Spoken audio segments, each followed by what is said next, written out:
When does protecting someone quietly become taking their choice away? In a snow-covered West Virginia town, Sergeant Nolan Hayes followed his K9, Vesper, to a door no one had opened in months. Behind that door was an elderly woman who did not need to be forced into safety. She needed someone to believe her before the paperwork erased her voice. What began as a dog's old route became a trail of missing calls, false signatures, and people labeled confused for asking to go home. But the hardest truth Nolan found was not in the care home records.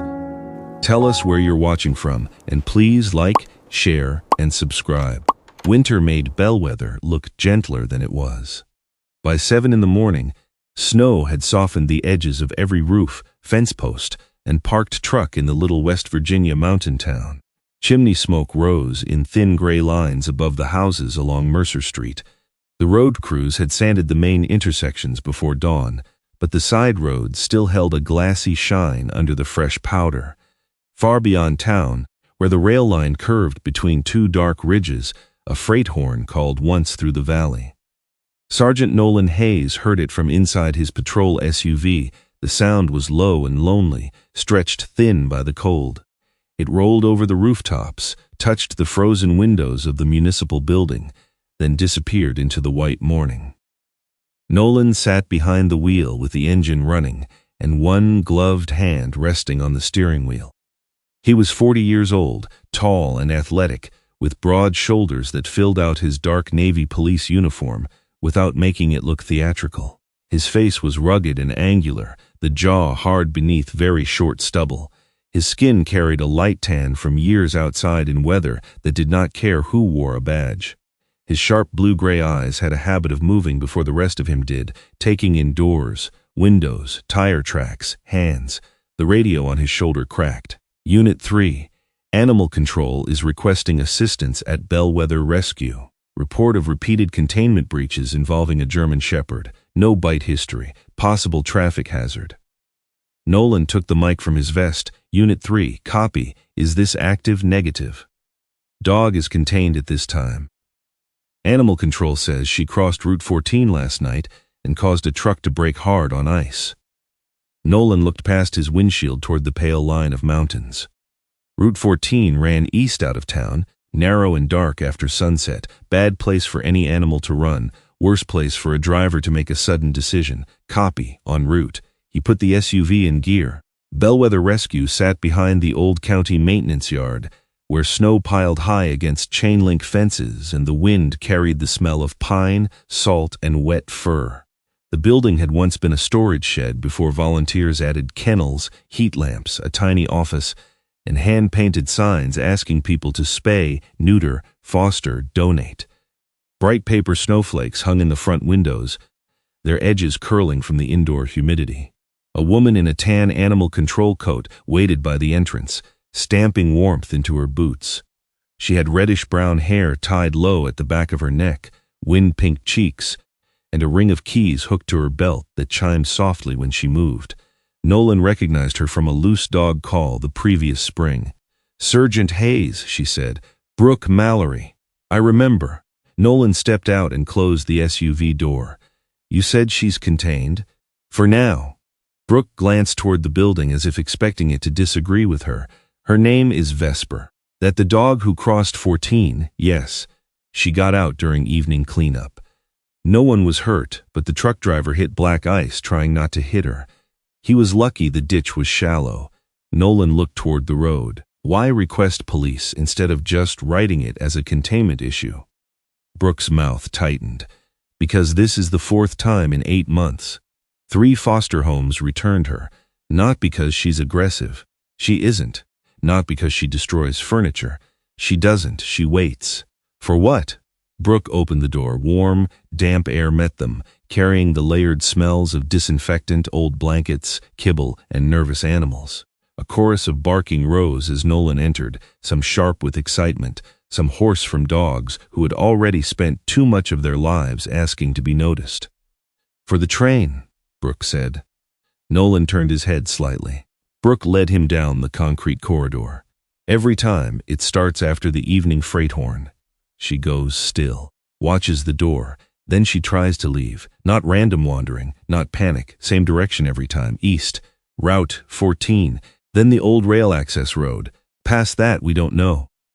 A tired-looking shelter manager in a gray sweatshirt stood near the office doorway, holding a clipboard against his chest like a shield. Brooke introduced him as Warren Keel. He gave Nolan a nod that carried more apology than greeting. "I've worked shelters 22 years, Warren said. Dogs run from storms, fireworks, bad owners, open gates. This one runs like she's late for something." Nolan did not answer right away. He had spent enough years around working dogs to know the difference between escape and direction. A frightened animal scattered. A trained animal searched. A grieving animal sometimes repeated the last thing that made sense. They reached the final kennel. Vesper lay on a folded green blanket, not pressed into a corner, not pacing, not showing teeth. She was a German shepherd, female, 5 or maybe closer to 6, built strong through the chest and shoulders. Her black and tan coat was clean, but not glossy in the way of a dog settled into a home. A dark saddle crossed her back and dipped lower along the left side. Uneven, like night had spilled over amber, her ears stood alert, though the left angled outward just enough to give her face a permanent listening quality. Her muzzle was dark, her eyes amber-brown. One toe on her right front paw was white. That small white mark drew Nolan's attention more than the rest of her. Against the gray concrete and dull kennel light, it looked deliberate, almost like a signature. Vesper was not watching him. She was watching the front door. Brooke stood beside Nolan, arms folded. First family said she barely ate and checked every window. Second said she slept by the back door. Third had a 6-foot fence. She waited until the husband carried out trash, slipped past him, and made it half a mile before they got her back. No bite reports. Nen, any prior training records. Not police, not military, but someone worked with her. She knows doors, thresholds, waiting, restraint. She doesn't jump on people, doesn't beg, doesn't bark unless another dog crowds her. Nolan studied the shepherd. Who surrendered her? No one. She came in after her owner died. A home care nurse. Car accident last winter. Brooke paused, softer now. The family couldn't keep the dog. There were housing issues. Warren shifted behind them. "I told Brooke we can't keep playing this game. If Vesper gets out again and somebody wrecks on 14, that's on us." "And if you move her?" Nolan asked. "She stops eating," Brooke said, "or waits longer." That answer stayed in the corridor for a moment. Nolan walked closer to the kennel door, slow enough that Vesper could track him if she wanted. Her eyes moved once, took him in, then returned to the entrance. He had seen defiance in people and animals. This was not defiance. Defiance pushed back. Vesper was past that. She had already decided where the important thing was. Everyone else was simply late to understanding it. "She won't come out for us unless we crate her," Warren said. "Treats don't work. Commands don't work. If she sees the leash first, she plants herself." Nolan looked at Brooke. "You want me to assess whether she's dangerous? I want you to tell me whether I'm wrong." Brooke's voice lost some of its official edge. "I don't think she's running away from people. I think she's trying to get back to something. But feelings don't hold up if she causes a crash." Nolan knew that too well. Feelings did not hold a road closed. Feelings did not keep an ambulance from sliding sideways. Feelings did not bring back the old man he had reached 2 winters ago. 9 minutes after the fire department got clearance to enter a locked house with smoke in the windows. 9 minutes. Long enough for a man to stop breathing. Long enough for Nolan to learn that arriving with the right equipment did not matter if you arrived after the last chance had passed. He took his gloves off and tucked them into his belt. "Open it," he said. Warren hesitated. "Sergeant." "Just the outer latch. Step back after that." Brooke watched him carefully, then nodded to Warren. The kennel latch clicked. Vesper's ears shifted toward the sound, but her body did not rise. Her eyes remained on the front door. Nolan did not enter. He did not crouch in front of her face. He did not say her name in the false soft voice people used when they wanted animals to forgive their impatience. He sat down on the concrete outside the open kennel, angled his body slightly away. and rested his forearms on his knees. The barking around them slowly thinned as the other dogs lost interest. Snow tapped against the high windows.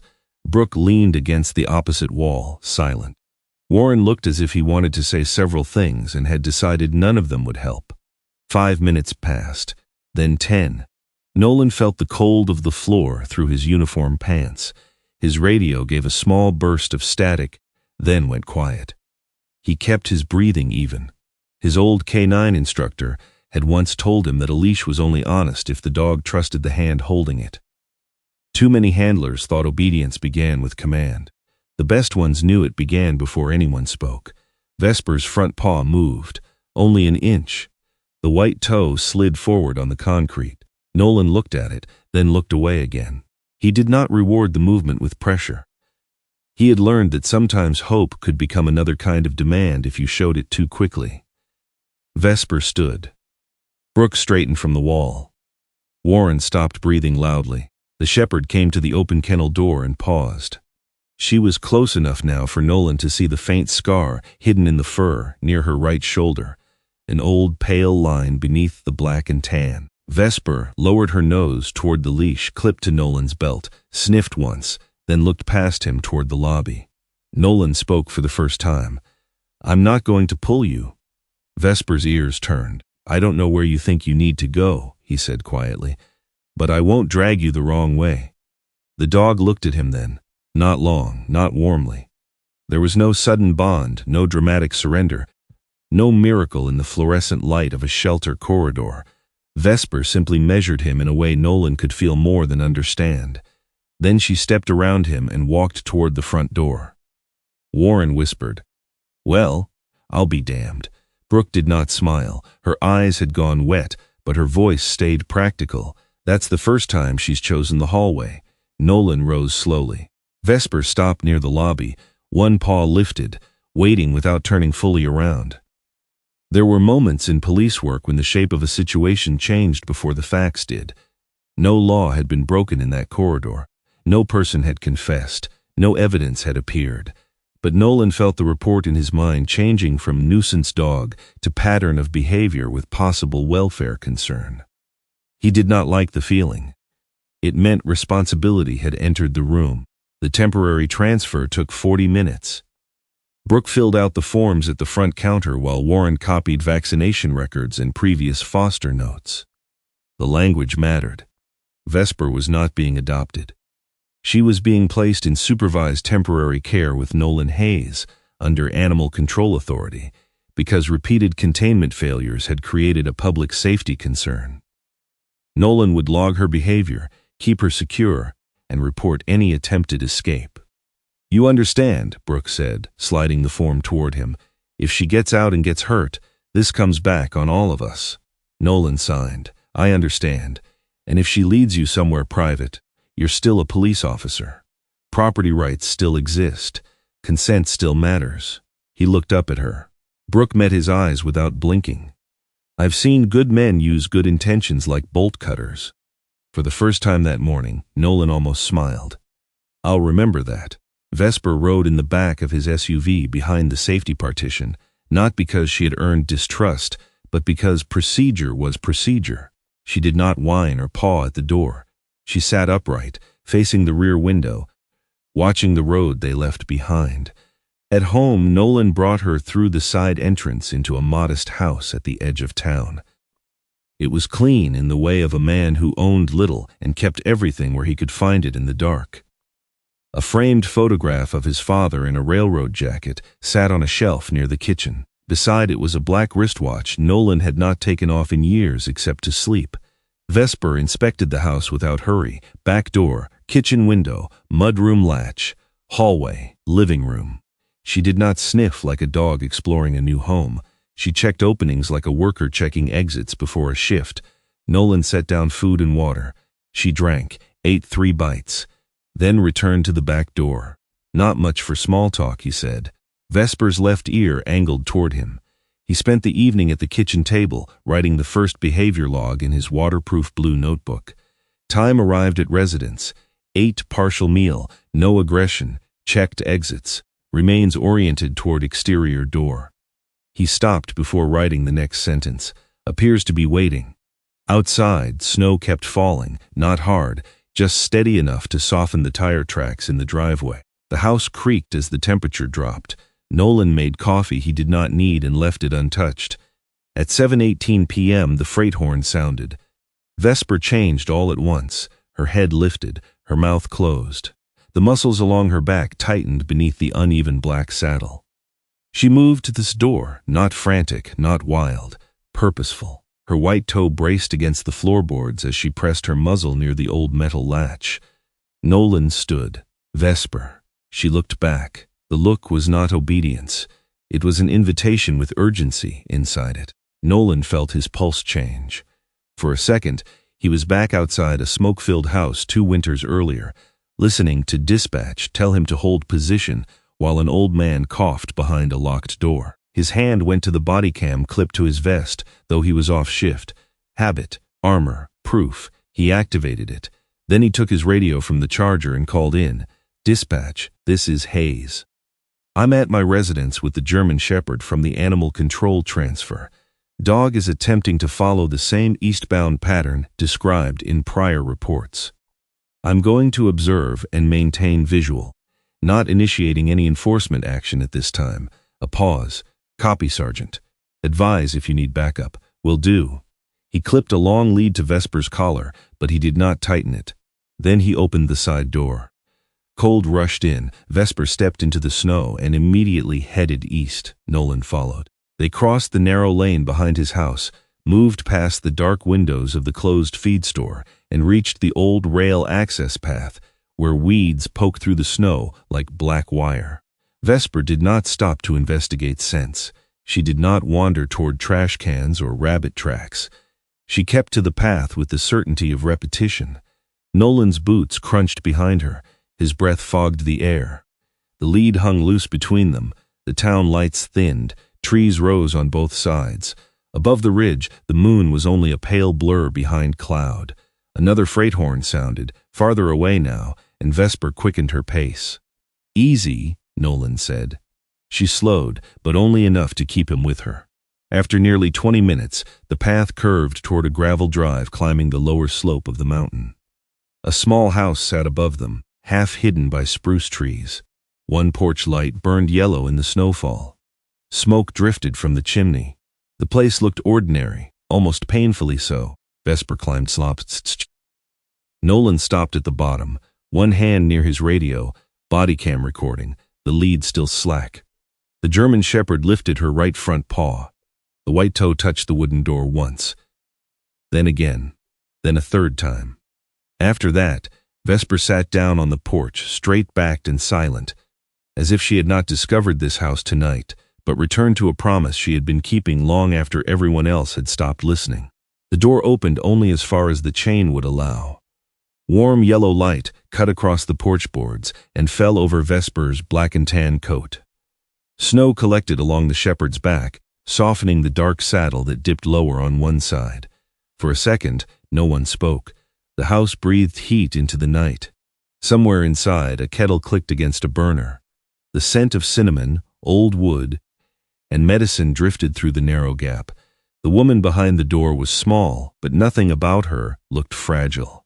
She had white hair cut just below her chin, neat despite the hour, and pale blue eyes that fixed first on the dog, then on Nolan's uniform, then on the body cam glowing faintly against his vest.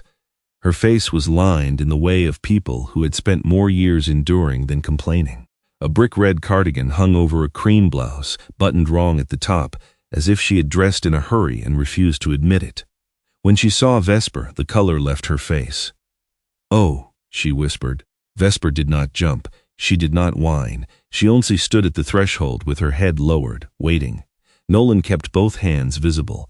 "Mom," he said calmly, "I'm Sergeant Nolan Hayes with Bellweather Police. This dog is under temporary animal control supervision. She led me here." The woman's eyes did not leave Vesper. "She isn't supposed to come back." Nolan heard the words, but not as fear. They sounded like something spoken after a grave had moved. "Do you know her?" The woman reached up and unhooked the chain. The door opened wider. Vesper stepped inside first. She crossed the small entryway, stopped at the edge of a faded rug, and looked back once at Nolan. The woman bent with surprising steadiness and touched the shepherd's neck, fingers slipping under the collar as if checking that the dog was real. "Vesper," she said, her voice cracked on the name. "You poor, stubborn girl." Nolan remained on the porch. The long lead hung loose in his hand. "I don't need to come in if you don't want me to." That brought the woman's attention fully to him. "You're standing on my porch in uniform after dark with a camera on your chest and a dog that belonged to a dead woman." Her voice sharpened without rising. "Whether you come in or not, officer, this is already not nothing." "Sergeant," Nolan said, not correcting her so much as placing the fact where it belonged. "And you were right." The answer seemed to surprise her more than an argument would have. He added, "I followed because Vesper crossed an icy road last night and nearly caused a wreck. I'm documenting her pattern. I'm not here to remove you from your home, question your capacity, or force services on you." The woman's mouth tightened around the word services. "My name is Lenora Pike," she said, "and when someone says they are not here to force help, I usually start counting the minutes until they explain why I have no choice." Nolan looked past her only enough to assess what any officer would assess. No visible blood, no smoke, no overturned furniture, no sign of immediate threat. A narrow hallway opened into a kitchen. On a small table sat a glucose meter, a notebook, and a row of medication packets arranged in a wooden tray. Everything was orderly, not staged, lived in. "If you want me to leave," he said, "I'll step back to the road and call animal control from there." Lenora looked down at Vesper. The shepherd had moved to the kitchen doorway. She stood with her body angled toward the woman, not Nolan, ears forward but quiet. It was the first time since the shelter that Vesper had seemed less like she was trying to reach a place and more like she had reached a person. Lenora exhaled slowly. "You can stand in the entry," she said. "The dog comes farther than you do." Nolan accepted that. He stepped inside only to the mat and closed the door enough to keep the cold out, leaving his hands away from his belt. He did not ask about Marin immediately.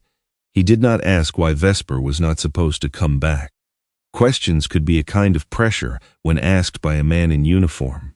Lenora moved into the kitchen. Vesper followed her, then settled near the table, close enough that the woman's skirt brushed the fur on her shoulder. "You said she belonged to a dead woman," Nolan said. Lenora lifted the kettle from the stove and poured hot water into a mug. "I said no such thing. You heard what you expected." Nolan accepted the correction. "Then who did Vesper belong to?" For a moment, the kettle steamed between them. "Marin Whitlock," Lenora said. "Home care nurse. Worked for North Star during the day. Broke rules in the evening." "What kind of rules?" "The kind companies write when care becomes inconvenient." Before Nolan could ask more, headlights washed across the kitchen curtains. Vesper's head lifted. Lenora's fingers tightened around the mug. A vehicle turned into the drive below the house and climbed slowly toward the porch. Its tires crunched over packed snow. Nolan shifted to look through the narrow side window. A white van stopped beneath the porch light, clean enough to look deliberate. Blue lettering on the side read North Star Home Care. Lenora's face changed in a way Nolan had seen too many times, not panic, not confusion, but the tired recognition of someone who knew exactly how a threat preferred to dress itself. "I canceled them," she said. "When?" 4 months ago. 2 doors opened outside. Nolan kept his voice level. "Do you want me here?"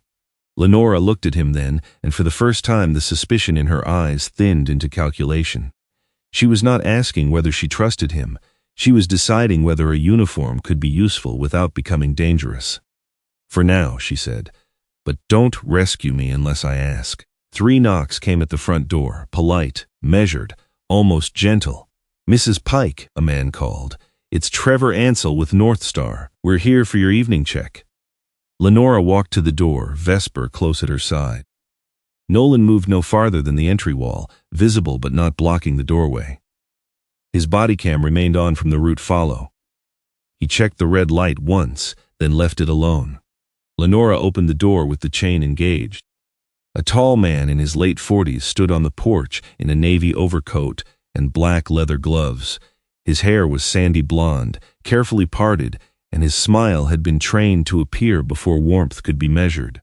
Beside him stood a younger woman in light blue scrubs under a gray winter jacket, a medical bag held against her side. She had brown hair pinned in a hurried knot, a small orange hair tie around one wrist, and eyes that went first to Lenora's face instead of the house behind her. "Good evening," Trevor said. "I'm sorry about the hour.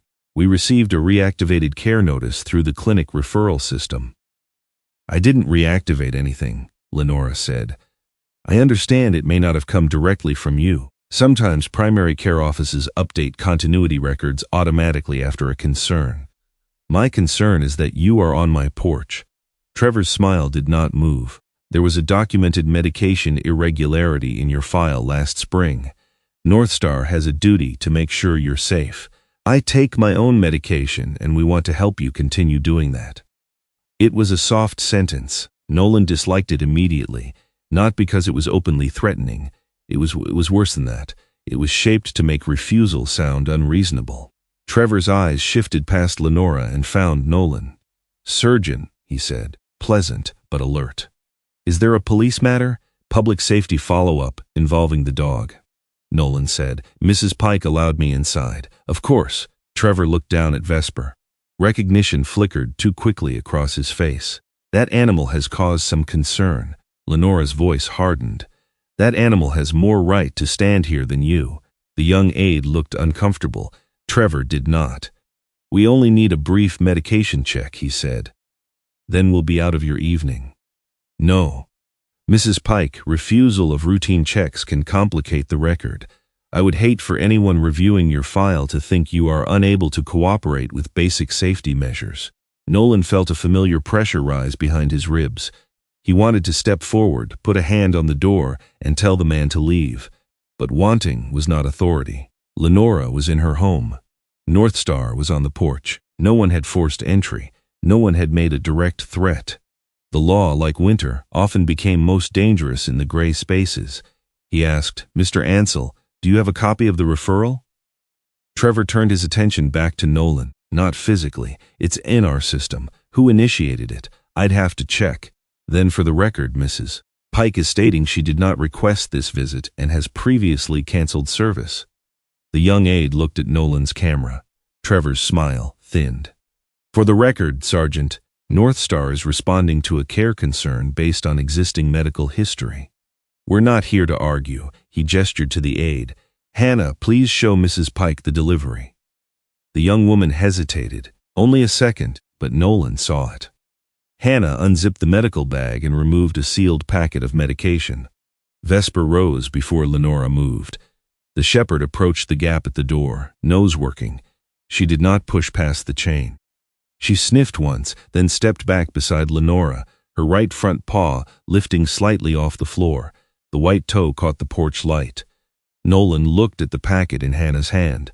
The label faced sideways, but the name was readable. Silas Bellamy, not Lenora Pike. Nolan's voice stayed calm. "That packet doesn't have Mrs. Pike's name on it." Hannah froze. Trevor reached for the packet. Reading error. Nolan held up one hand. "Don't remove it yet.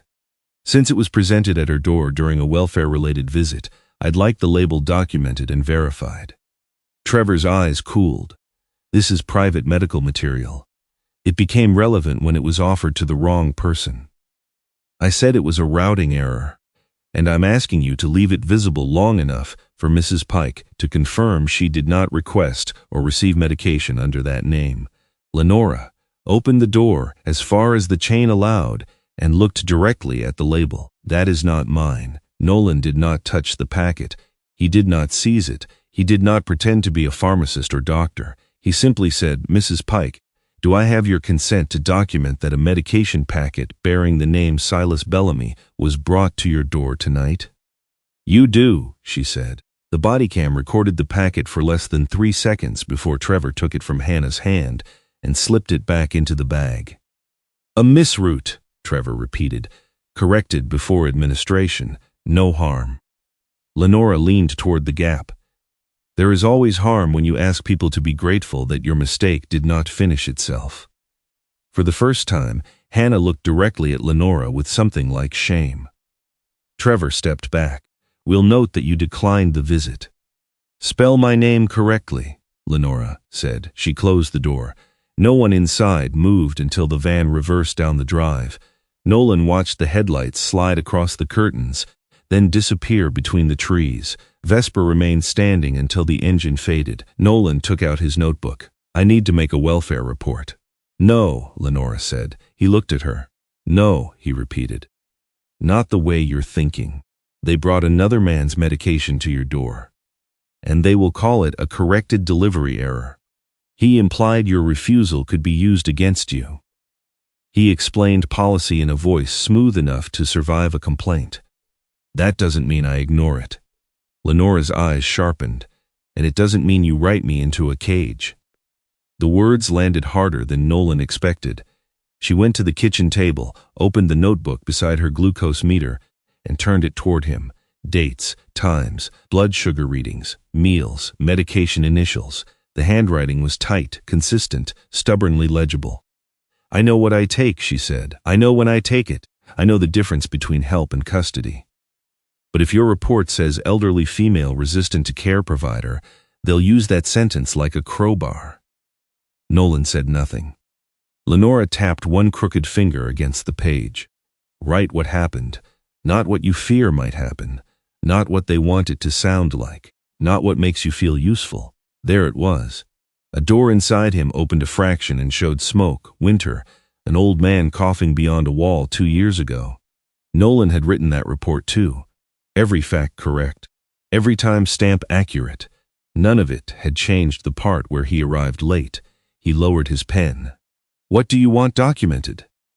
Lenora watched him for a long moment, as if deciding whether he had asked because he meant it. That I canceled service 4 months ago, she said. That North Star came after dark claiming reactivation through a clinic referral I did not request. That a packet with another patient's name was presented, that I declined entry, that I consented to you observing from inside my home, and that I am requesting no forced placement, no emergency removal, and no capacity assessment based solely on my refusal tonight. Nolan wrote exactly that. The kitchen grew quieter around the sound of his pen. When he finished, Lenora sat down slowly. Vesper moved closer but did not climb into her lap. She rested her chin on the edge of the woman's shoe. Lenora's face softened in spite of herself. Marin used to tell her, door first, then people, she said. Nolan looked up. Marin Whitlock? Lenora nodded. During the day, North Star sent her where the schedule said she was worth sending. At night, she came where people still needed her. Off the clock. Off everything. She pushed herself up and went to the pantry. From a high shelf, she took down a round tin that had once held butter cookies. The lid was faded blue, scratched around the rim and dented on one side. She carried it carefully, not like something valuable, but like something that had waited too long. She gave me this 4 days before the accident, Lenora said. Told me not to open it unless Vesper came back alone. And you didn't open it? No. For 8 months, Lenora set the tin on the table. Some promises are hard because keeping them requires doing nothing. She worked the lid loose. Inside were 3 index cards tied with red string. The first read Lenora Pike. Beneath the name were notes in small, careful handwriting. Insulin schedule, glucose meter location, cinnamon tea if hands shake, hates being called sweetie. The second card read Silas Bellamy. The third read Orville Crane. Nolan leaned closer but did not touch them. Each card carried an address, medical concerns, reminders no company would bother to write unless someone had sat at the table long enough to learn the person instead of the case. Under the cards lay one more. Lenora lifted it, then stopped. Her eyes flicked to Nolan. What? He asked. She turned the card around. Ruth Hayes. The name struck him so cleanly that for a moment the room seemed to lose sound. Not his mother's full legal name in a hospital file. Not the way a bank printed it on statements. Ruth Hayes, written by hand, with the address of the small house Nolan had not entered in almost a year. His mother had been dead 3 years. Vesper lifted her head and looked at him. Nolan did not reach for the card. His hand had closed around the pen so tightly the plastic edge pressed into his skin. "I didn't know," he said. Lenora's voice, when it came, was quieter than before. "I don't think Marin wanted you to know until you were ready to ask why." Nolan stared at his mother's name. Outside, snow continued falling over the porch where Vesper had knocked 3 times, over the tracks they had followed, over the road where a white van had just disappeared. A report about a dog had brought him here.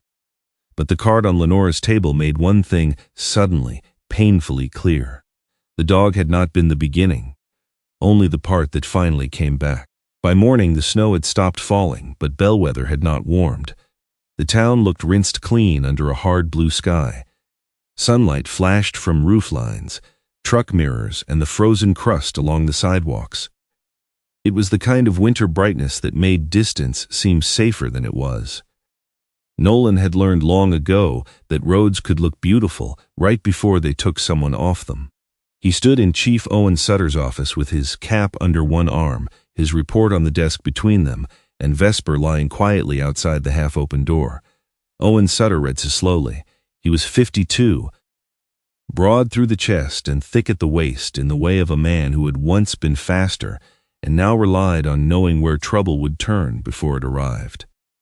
His gray-brown mustache hid most of his mouth. A stainless steel coffee mug, dented on one side, sat near his elbow. He had not touched it since Nolan began speaking. "You followed a temporary animal control placement across town after dark," Owen said. "I notified dispatch before leaving my residence. You entered a private home. At the resident's invitation, you observed a home care visit with the resident's consent." Owen looked up, and then her tin box had your mother's name in it. The office seemed smaller after that sentence. Nolan kept his face still. "Yes." Owen leaned back in his chair. Behind him, a framed photograph showed a summer parade on Main Street, flags bright, children holding paper cups of lemonade, 2 officers smiling as if the job had ever been that simple. "You know what I'm going to say. That I can't be primary on anything connected to Ruth Hayes, that you can't turn a public safety call into a private exorcism." Owen's voice was not cruel. That made it harder to dismiss. "You're a good cop, Nolan. Good cops are dangerous when they start believing grief gives them cleaner instincts than everyone else." Nolan looked through the open door. Vesper was not watching him. She was watching the hallway, ears forward, as a clerk walked past with a stack of traffic citations. The shepherd had accepted the police station the way she had accepted his house, by identifying doors, movement, and who might leave. "I'm not trying to take over," Nolan said. "I believe that." Owen pushed the report back across the desk. "I also believe you might do it by accident." The words found their mark.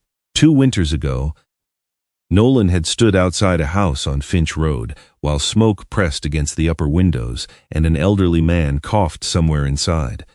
The fire department had been 3 minutes out. The back door was reinforced. Dispatch told him to hold. Procedure said hold. Command said hold. He had held. 9 minutes later, they carried the man out. Nolan had followed every rule and still spent 2 years hearing that cough in moments of silence. Owen seemed to know exactly where his mind had gone. Adult Protective Services gets this first. We assist, we document, we don't improvise. Nolan nodded once. And the dog? Still under temporary placement through animal control. Brooke Mallory has the paperwork. I'll update her daily. If Vesper leads you somewhere else, you call it in before you step through any door. I did last night. Do it again. Owen picked up his coffee at last. Grief likes loopholes. By 10, Nolan was sitting across from May Driscoll in a county office above the public health clinic. May's workspace did not invite sentiment. 2 file cabinets, a metal desk, 1 plant with stiff green leaves that looked less alive than disciplined. May herself wore an olive-gray trench coat over a charcoal sweater, though the office was warm. Her black hair ended bluntly at her jaw, with a few silver strands at one temple. She had the contained expression of someone who had heard enough terrible stories to distrust dramatic parts first. She read Nolan's report twice. Vesper lay under the window, head on her paws. May glanced at the dog only once, then returned to the pages. "The dog is interesting," she said. Nolan waited. "Interesting is not evidence." "I know. The tin box is interesting. The cards are interesting. The medication packet with the wrong name is more useful, but only if we can support it with pharmacy records or a witness statement. Bodycam helps." Lenora consented to documentation. May marked something with a silver pen. "Good. Her wording in your report is careful. She insisted on it. Smart woman." May capped the pen. "A vague welfare report can become a weapon. Resistant to care, non-compliant. Refused routine safety check." Those phrases sound neutral until someone builds a placement argument around them. Nolan thought of Lenora tapping the page with one crooked finger. "Write what happened, not what makes you feel useful." May opened a new form. "I'll request pharmacy verification on Silas Bellamy. I'll also pull what APS has on Lenora Pike, Silas Bellamy, and Orville Crane. But you are not conducting interviews as a lone officer, especially not with your mother named in the material. My mother died 3 years ago. That doesn't make you less connected." May's eyes lifted. "Sometimes it makes you more connected." Nolan said nothing. May softened by half a degree, which for her seemed generous. "You can accompany me when law enforcement presence is appropriate. You can provide the report, video, and any safety context about Vesper. But if you feel yourself trying to solve your own past through my case, you step back." It irritated him because it was fair. "Understood," he said. May slid one card from a clear evidence sleeve. Lenora had allowed Nolan to photograph the cards but not remove them. May had printed the images. Marin Whitlock's handwriting appeared small and slanted, practical without being cold. "Silas Bellamy, COPD, forgets rescue inhaler if anxious. Daughter in Kentucky. Do not let North Star say no family. Orville Crane, hearing loss severe left side. Knock low, then wait. Vesper knows." Then the fourth card, Ruth Hayes. Nolan kept his eyes on the table. May did not read it aloud. "This gives us a lead, not a conclusion. I'm going to look at Marin Whitlock next. Accident report, employment history. Any complaints, any prior APS contacts." "There's a son," Nolan said. "Cody Whitlock, 18. Lives behind the old Valero on North Ridge Road with an uncle." May studied him. "How do you know?" "Brooke told me Marin had family who couldn't keep Vesper. Warren Keel had the foster intake notes. Cody was listed as next of kin." May considered that, then wrote the name down. "We talked to him carefully. They went in May's county sedan instead of Nolan's patrol SUV. That was her decision." Nolan understood why. A uniform could make grief defensive before a question was asked. He still wore his duty gear, but sitting in the passenger seat of an unmarked county car changed the frame. Vesper rode in the back, harness clipped to a restraint Brooke had insisted on providing. The shepherd looked through the window as Bellweather thinned into gas stations, repair lots, and low houses pressed against the road.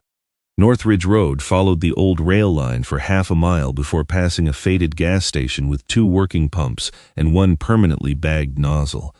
A hand-painted sign in the window promised coffee, bait, propane, and lottery tickets.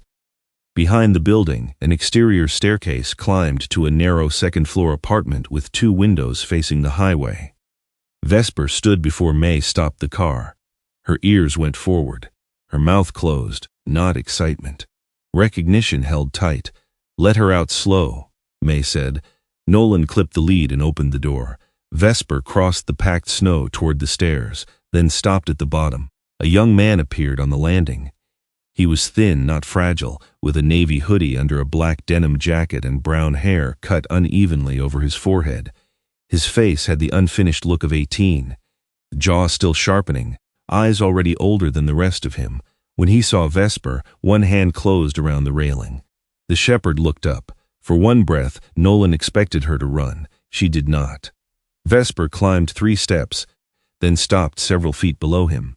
She lowered her head just enough to make no demand. The boy's face broke in a way he immediately tried to repair. "Vesper," he said. The name sounded different in his mouth. Not like ownership. Like a room he had not opened. May stayed near the car. Nolan remained at the foot of the stairs. "I'm Sergeant Hayes," he said. "This is May Driscoll, with Adult Protective Services. Are you Cody Whitlock? The boy's eyes hardened as soon as he heard police. Did she bite someone? No. Then why is there a cop here? May answered before Nolan could. Because Vesper led Sergeant Hayes to a woman your mother used to visit, and that visit raised concerns about a home care company. Cody looked from her to Nolan. My mother is dead. Companies don't care about dead nurses unless they need someone to blame. A door opened behind him. A man in his early 40s stepped onto the landing, heavy-shouldered, with grease under his fingernails and a thermal shirt visible beneath an open work jacket. A ring of keys hung from his belt. His face was kind in the tired way of people who had postponed their own anger to keep rent paid. Cody, he said, warning and apology in one word. Cody did not move. This is my uncle Miles. Miles Whitlock looked at Vesper and swallowed. I wondered if she'd show up again. You placed her at the shelter, Nolan asked. I signed the surrender, Miles said, not because I wanted to. Cody gave a short laugh. That makes it better every time you say it. Miles took the hit without defending himself. We couldn't keep a German shepherd in the apartment. Landlord gave us one warning after she got down the fire stairs. She was trying to go back, Nolan said. Cody's eyes cut to him. Everybody knows what she was trying to do now. That's the nice part about being late. You get to sound wise. May stepped closer, her voice even. We're not here to make your mother into anything. We're trying to understand what happened around her work before she died. Cody stared at her. Then he descended 2 steps. Vesper waited. The boy crouched, not all the way, as if his knees might betray him. He held out one hand. Vesper leaned forward and smelled his fingers. For a moment, neither moved. Then Cody touched the white toe on her right front paw with his thumb. She used to say that made Vesper easy to find in the dark, he said. No one filled the silence after that. Inside, the apartment was clean but cramped. A fold-out sofa took up most of the living room. Work boots sat beneath a chair. A stack of community college brochures leaned against the microwave, unopened but not thrown away. Vesper entered last and chose a spot beside the wall where she could see Cody, Miles, and the door. Cody stayed standing. May placed her card on the table. You don't have to answer anything today, but we'd like to ask about your mother's work and about any records she may have left. She left 17 seconds, Cody said. Miles lowered his eyes. Cody pulled a phone from his hoodie pocket. The case was cracked along one corner. He tapped through files with the practiced care of someone who had listened too many times and hated himself for pressing play again.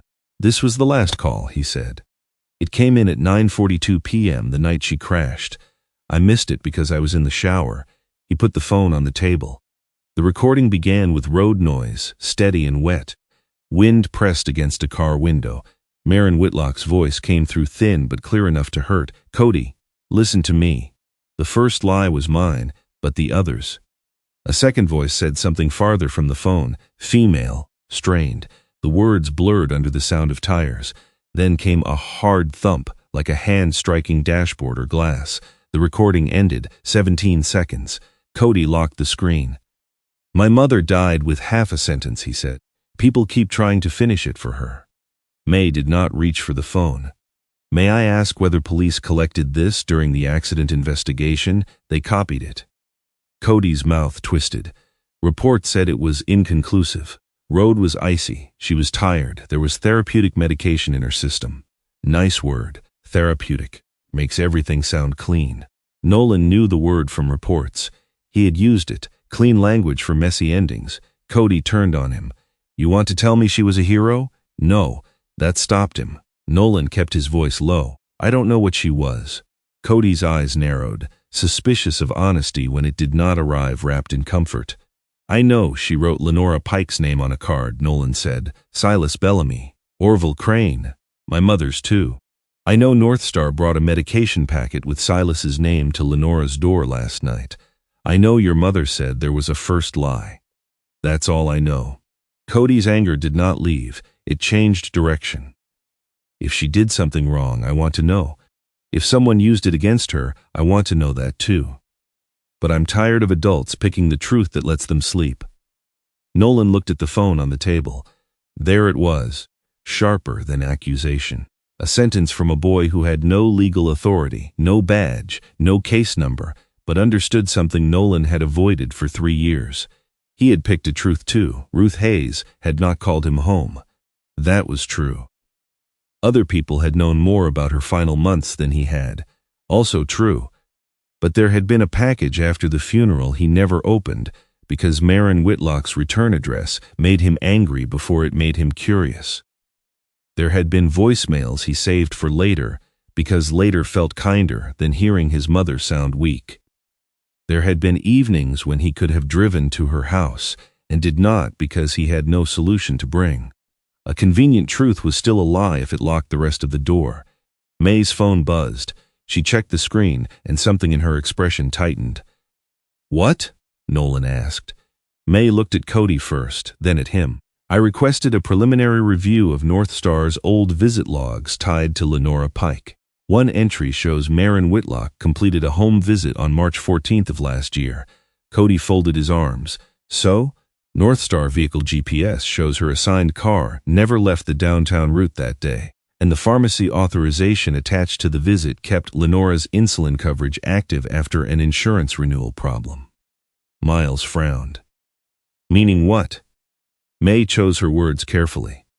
"Meaning the visit may not have happened." Cody's face went still. "The first lie," he said. No one contradicted him. May continued, "That does not tell us why she entered it. It does not tell us what happened afterward. It tells us we have a document that needs formal review." Cody looked at Nolan as if daring him to make Maren clean again. Nolan did not. Instead, he said, "Your mother may have done something wrong to keep someone from losing medication. And then, we don't know yet." Cody looked away first. When May and Nolan left the apartment, Vesper paused at the threshold. Cody stood inside, one hand gripping the edge of the door. The shepherd waited the way she had waited at the stairs, leaving the last distance to him. This time, Cody stepped forward and touched the top of her head. Only once. Then he let go. By late afternoon, May had pulled enough to change the shape of the case. Nolan sat across from her again in the county office while winter light faded behind the blinds. Vesper slept under the window, exhausted in a way that looked almost peaceful. May had 3 files open. Northstar's system did not keep Maren Whitlock's user account active after death, she said. That part is clean. Nolan heard the word but did not relax. May turned one page. However, her signature image remained stored in their form library. Several documents generated after her death contain that signature. The creation logs point to an administrator-level account. Whose? I don't have the access history yet. I'm requesting it. Requesting. May gave him a look. Yes, requesting. Lawfully. Through the proper channel. Because if this becomes a criminal matter, I'd prefer the evidence survive first contact with an attorney. Nolan accepted the correction. His phone rang before he could answer. Lenora Pike.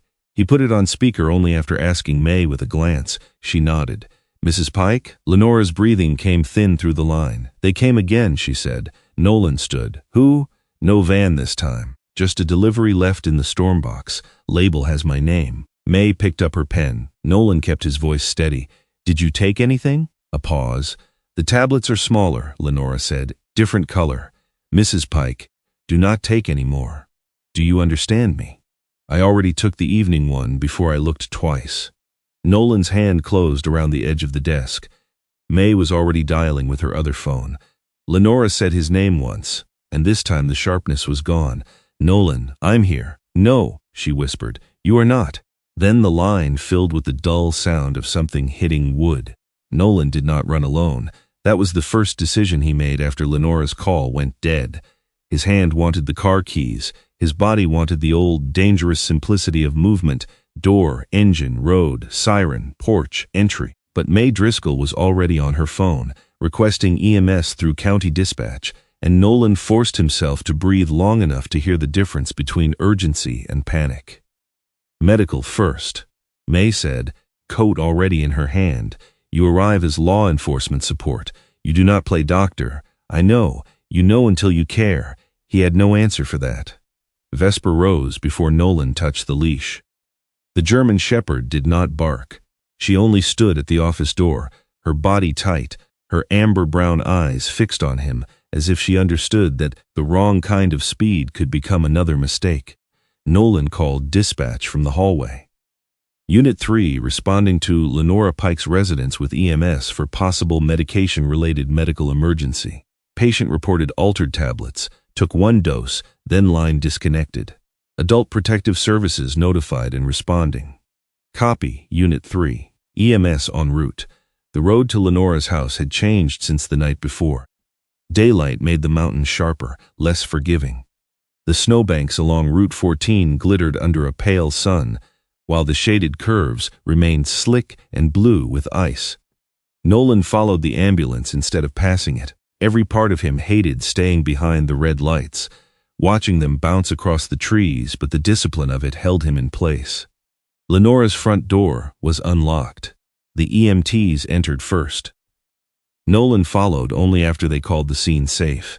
May came behind him, carrying nothing but a folder and a face that refused to become frightened before the facts required it. Lenora lay on the kitchen floor beside a fallen chair. She was conscious, but her eyes moved without settling. Sweat dampened the white hair at her temples. Her brick-red cardigan was twisted beneath one shoulder, and the small cloth-strapped timer at her wrist ticked faintly against the linoleum, as if it still believed the day could be measured into manageable pieces. "Mrs. Pike," one EMT said, kneeling beside her. "Can you tell me your name?" Lenora blinked. "I told him not to write me wrong." Nolan stopped in the doorway. The words were not addressed to him, not exactly, but they entered him anyway. The lead in his hand went slack as Vesper moved forward. Nolan gave a low command, more breath than sound. "Easy." Vesper stopped 2 feet from Lenora and lowered herself to the floor. No crowding, no licking, just presence. Lenora's fingers shifted once toward the dog, then fell back. The second EMT, a compact woman with silver hair tucked under a knit cap, looked up at Nolan. "You said medication concern?" Patient reported tablets looked different. She said she took 1 evening dose before noticing. "Anything on scene?" Nolan pointed, not touching. "Kitchen table."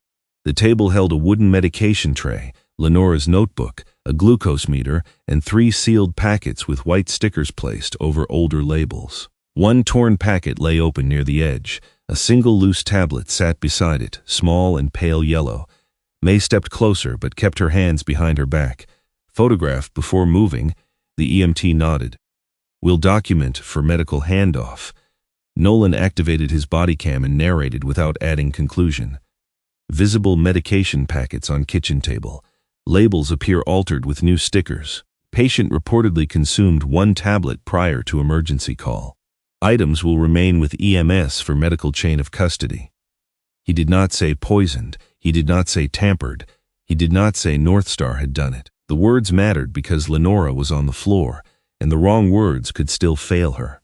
The EMTs checked her blood sugar, blood pressure, pulse. One asked about pain. Another radioed the hospital. Lenora tried to answer, but her mind moved unevenly, catching on pieces of sentences. "Vesper came back," she murmured.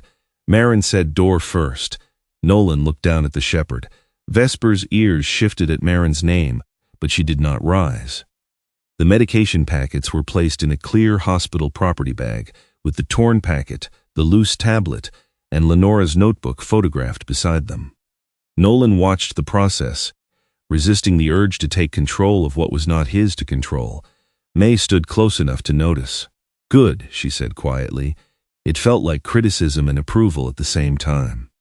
At Bellweather Regional, winter emergencies had filled every corner of the emergency department. A child cried behind a curtain. Someone coughed wetly in the waiting area. Nurses moved quickly without looking rushed, the way people do when there is no time left for visible panic. Lenora was taken behind double doors. Nolan remained in the hall with Vesper at his side until a nurse told him the dog could not go farther. He did not argue. Brooke Mallory had sent Vesper's temporary paperwork by email, but hospital policy was hospital policy. Vesper stayed near a bench by the vending machines, harness clipped to Nolan's wrist.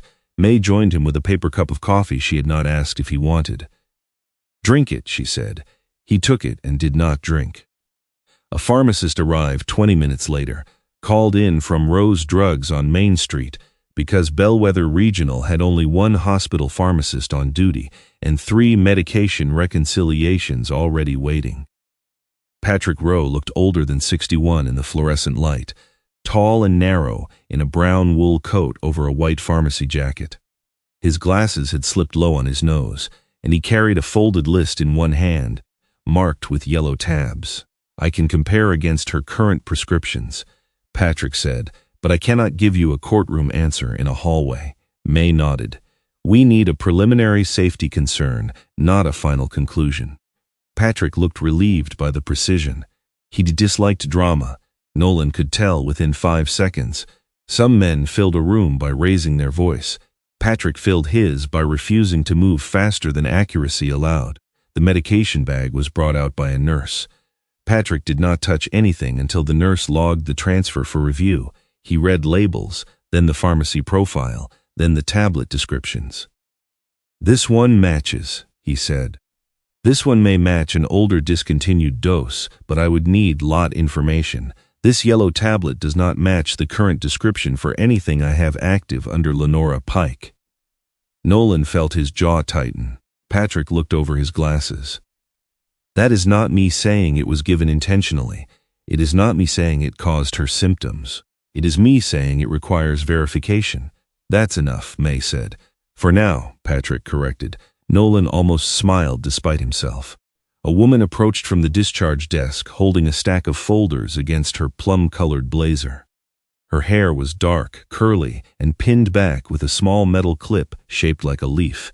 She had the tired, warm eyes of someone who had spent the day apologizing for delays caused by systems she did not design. "Iris Caldwell," she said. "Discharge coordination. I understand Mrs. Pike may need observation." May introduced herself. Nolan did the same. Iris glanced at Vesper, then at the badge on Nolan's belt. "She's not ready to go anywhere tonight.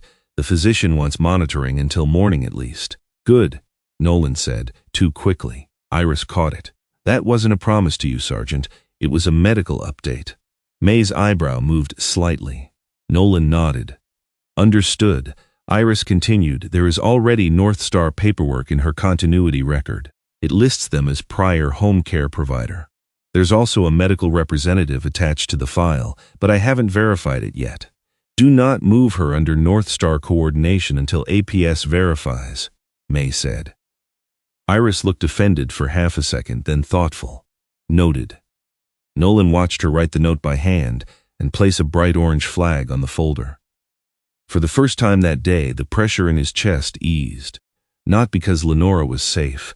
Safe was too large a word, but because someone had written something down where the system would have to pass it to reach her. Near midnight, Nolan left the hospital. He did not want to. He stood in the parking lot for nearly 2 full minutes with Vesper beside him and the hospital lights glowing against the snow. May had gone to file an emergency request for broader records. Patrick had returned to his pharmacy to pull historical dispensing notes before the storm made side streets worse. Owen had ordered Nolan to bring whatever Patrick provided back to the station, not to sit in the hospital hallway until he became useless. You cannot guard a person by standing where procedure needs to stand. Owen had said over the phone. Nolan drove to Rose Drugs, collected a sealed envelope of medication history copies Patrick had prepared for May, logged the pickup, and delivered it to the station. Every step took time. Every step was correct. That was the cruelty of it. Correct things still consumed minutes. The call came at 7:06 the next morning. May did not say hello. "Lenora's bed is empty." Nolan was already moving. Bellweather Regional looked different in morning light. Less urgent, more guilty. Iris Caldwell stood at the nurse's station with her face drained of color, the metal leaf clip barely holding back her hair. The orange flag Nolan had seen the night before was still attached to Lenora's folder. It had not been enough. "I was told the transfer was physician cleared," Iris said. Her voice stayed professional only because she was holding it there with both hands. The file populated after 2 a.m. It included signed consent, a listed medical representative, and a receiving facility. The transport vendor was one we've used before. May's voice was flat. "Show me," Iris did. The paperwork looked clean. That was the worst part. Lenora Pike's name appeared on every form. The consent signature sat at the bottom in shaky ink. A representative named Harold Vane had authorized short-term recovery placement. The destination was Briar Ridge Recovery Lodge. Iris pulled up a facility directory. There used to be a licensed rehab center called Briar Ridge Rehabilitation outside Preston County. Different spelling, different address. I thought the system had updated the vendor name. Did you call the facility? I called the number on the form. They confirmed intake. May looked at her. The number provided by the form. Iris closed her eyes for 1 second. Yes. That small answer carried more remorse than a speech. May placed Lenora's admission signature beside the transfer consent. Even Nolan could see the difference. The hospital signature leaned unevenly, letters crowded but distinct. The transfer signature looked like someone had studied that weakness and copied the idea of it, not the hand. "Representative?" Nolan asked. Iris typed, "Harold Vane. No match in her emergency contacts. No state registry match under that name tied to Lenora Pike." May's phone buzzed. She read, then turned the screen toward Nolan. The document attachment came through a North Star administrative upload. Nolan's hand closed around Vesper's leash. Iris spoke before he could. "I gave them a patient. No one softened it, not yet." Then she straightened. "I'll give you everything. Audit log, transfer packet, vendor timestamp, the nurse who released her, the physician who signed based on the file, security footage from the transport bay." May nodded once. "Do that now." Nolan was already thinking road vehicle address door. May saw it. No, she was taken under false paperwork. Likely. His voice dropped. Likely is not legal entry. Vesper stood at Nolan's side, not pulling, but alert to the change in him. Owen arrived 15 minutes later, winter coat over his uniform, dented coffee mug in one hand, as if he had brought it only to keep from clenching a fist. Behind him came Caroline Madsen, the county prosecutor. She was in her early 50s, with close-cropped gray hair, a dark green coat, and eyes that made impatience look childish. Caroline reviewed the paperwork at the nurse's station without sitting down. "Briar Ridge Recovery Lodge has no medical license under that address," she said. "But if it holds a residential lodging license, entry gets complicated unless we establish immediate danger or regulatory authority." Nolan stared at her. "She's a diabetic elderly woman moved after a medication event with forged consent." Caroline looked up.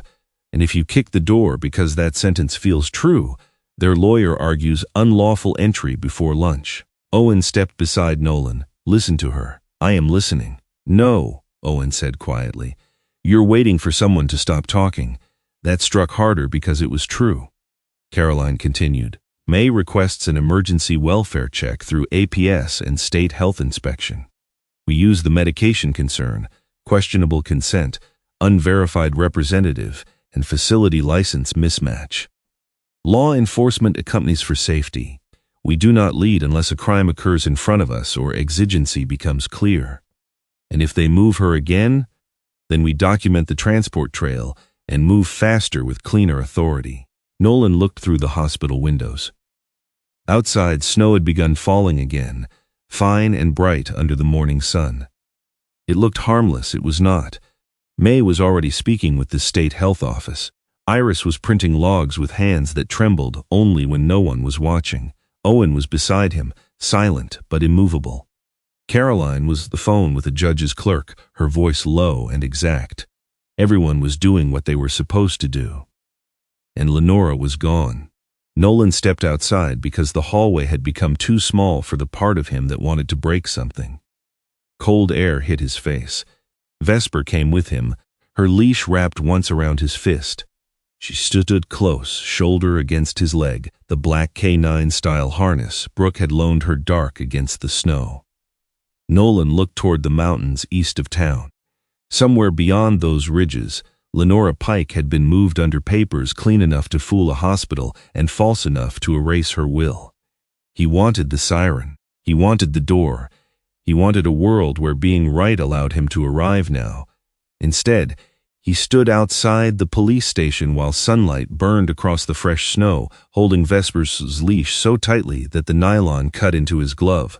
For the first time, waiting by the rules felt almost identical to abandoning someone, and that was exactly why he had to wait. Briar Ridge Recovery Lodge sat beyond the last plowed county road, where the old mining hills folded into one another, and the snow made every abandoned thing look patient. From the outside, it was not the place Nolan had been imagining. There were no barred windows, no chain-link fence, no guard standing at the entrance with folded arms. The building had once been a roadside motel. 2 stories of faded green doors and patched roofline, its parking lot cleared just enough for vehicles to turn around. Warm light glowed behind cream curtains.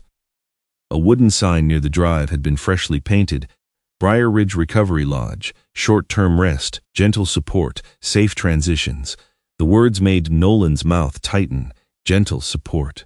He had learned to distrust language that worked too hard to be kind. 3 vehicles stopped beside the front entrance: May Driscoll's county sedan, a state health inspection SUV, and a Bellweather police cruiser driven by Officer Luis Ortega, who had come because Owen did not want Nolan walking into the building as the only uniform.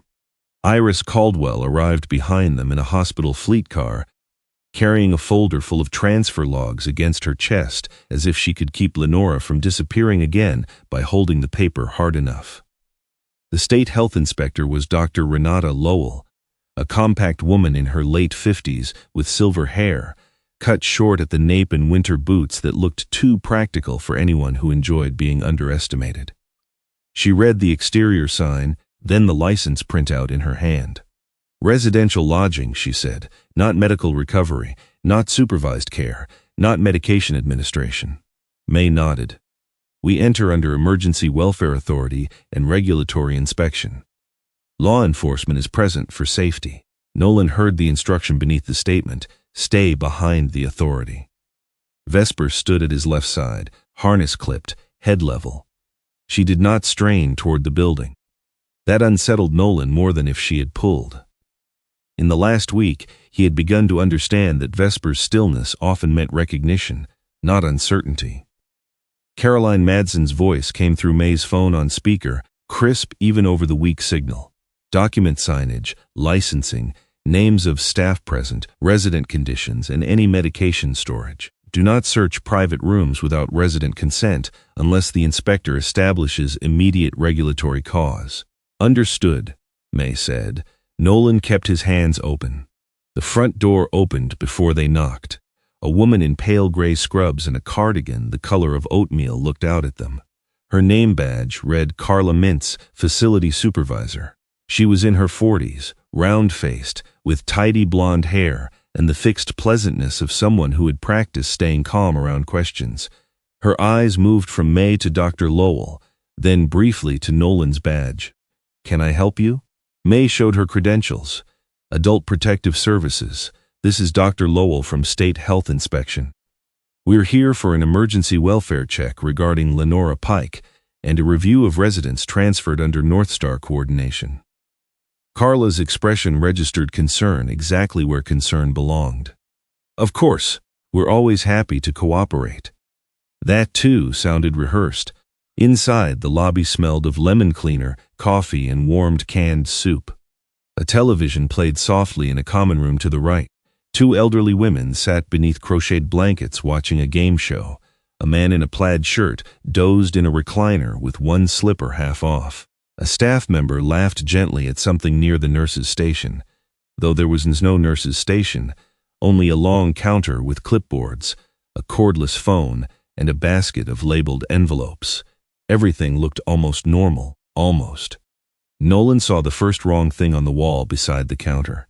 A whiteboard listed the day's schedule in neat blue marker. Breakfast 7:30. Medication support 8. Phone access after lunch. Outdoor time by approval. Exit requests, note mood and notify supervisor. Refused medication, behavior review. Dr. Lowell stepped toward it. "Who administers medication here?" Carla smiled. "We assist residents with self-management." That is not what this says. It's shorthand. Most of our guests need reminders. May looked at the basket of envelopes. Are those phones? Safekeeping, Carla said. Some residents misplaced them. Iris's face tightened. Lenora Pike's phone was taken. I'd have to check her file. Nolan had to look away from Iris then. Not because he blamed her, because her guilt was so visible that it made his anger look for a place to land. May asked, "Where is Mrs. Pike?" Carla consulted a clipboard. "Room 114. She's resting." The transfer note said post-incident monitoring. Dr. Lowell's pen stopped. "You are not licensed for monitoring." Carla's smile held, but thinner now. "We provide observation and comfort, not medical care." "Those words do not change the activity," Dr. Lowell said. They moved down the hallway together.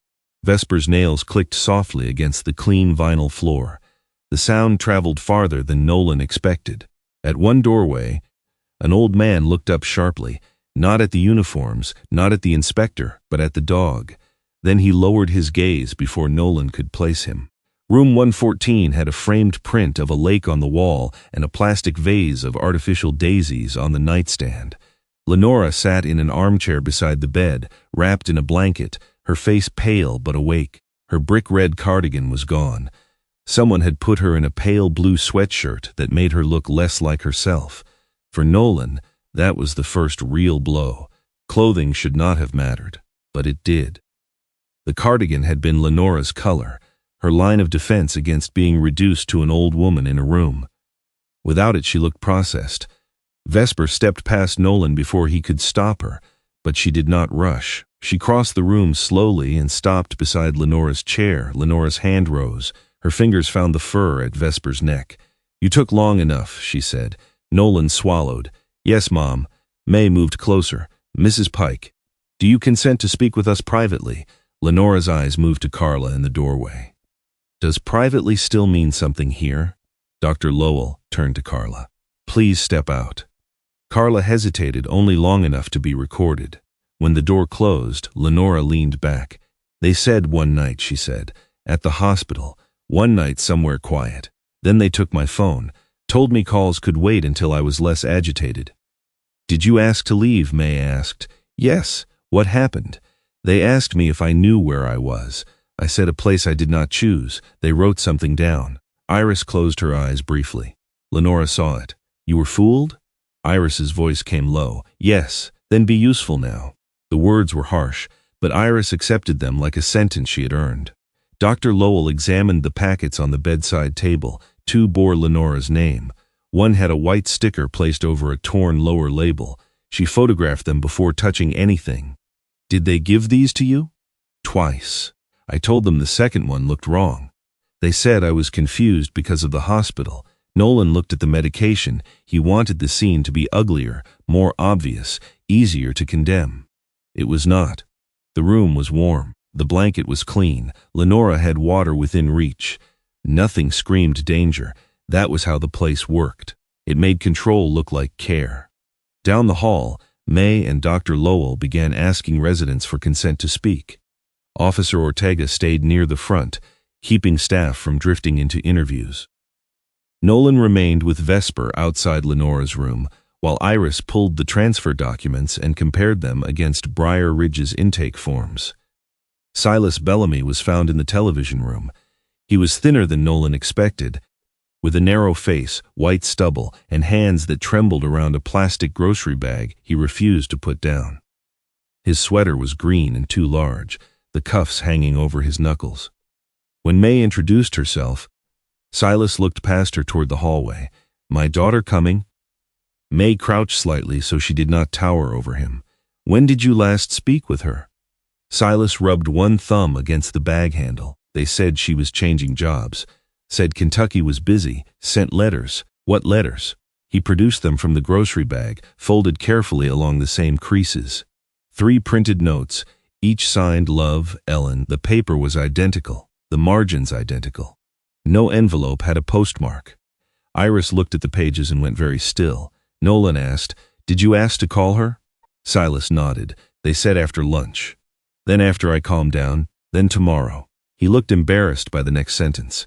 "I got mad once. They wrote I was confused."